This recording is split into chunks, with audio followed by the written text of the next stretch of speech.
So I'm going to start my magic loop. So to do that, I have cast on 56 stitches, and I'm going to divide that into 2. So that's 28 and 28. So I'm just going to count back 28 stitches.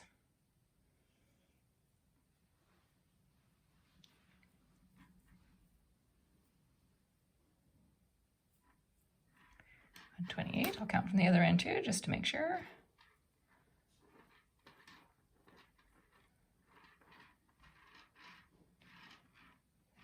Yep, same place.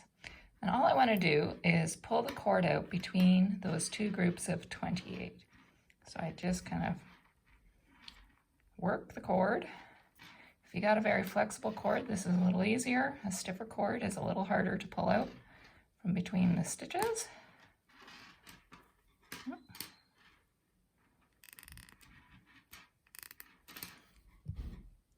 And that's the beginning of our magic loop.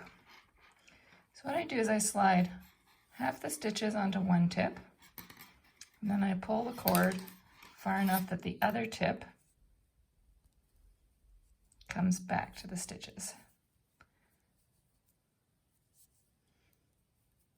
Okay, now you can see all my stitches are twisted around my tips.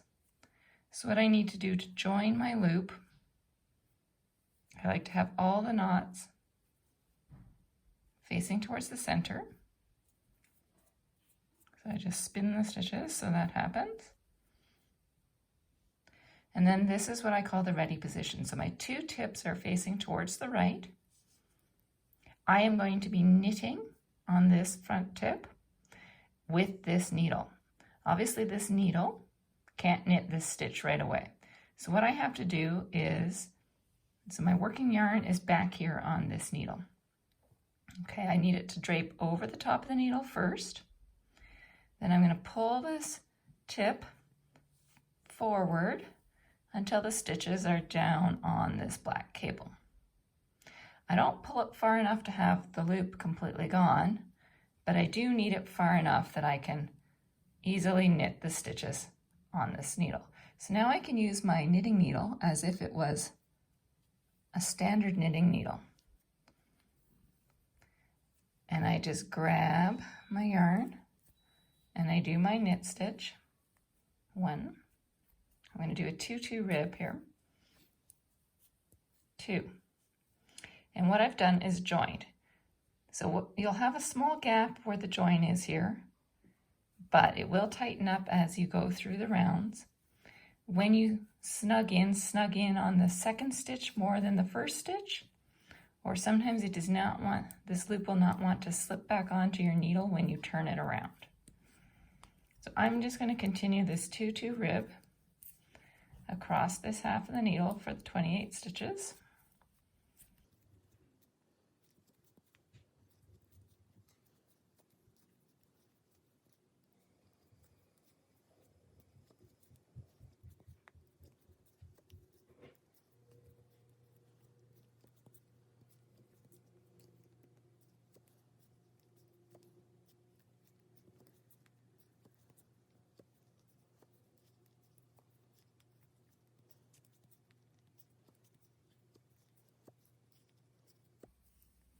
All right, when I reach the other side of the loop, what happens is this tip is now free.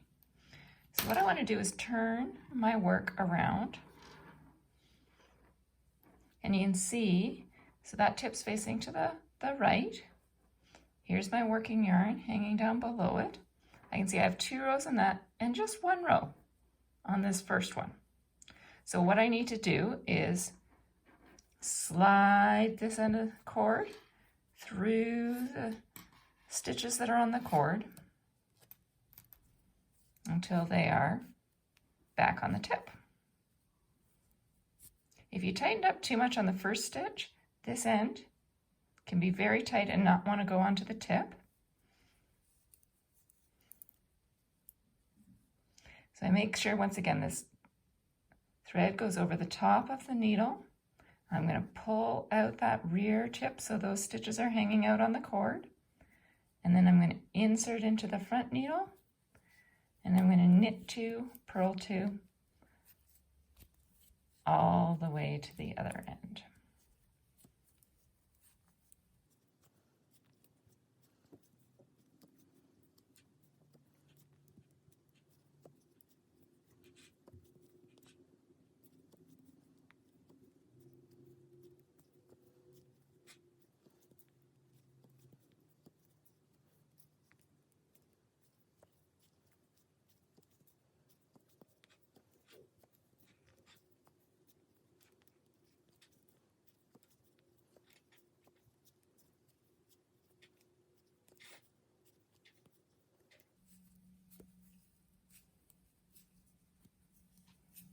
Okay, you can see I'm back to the other end.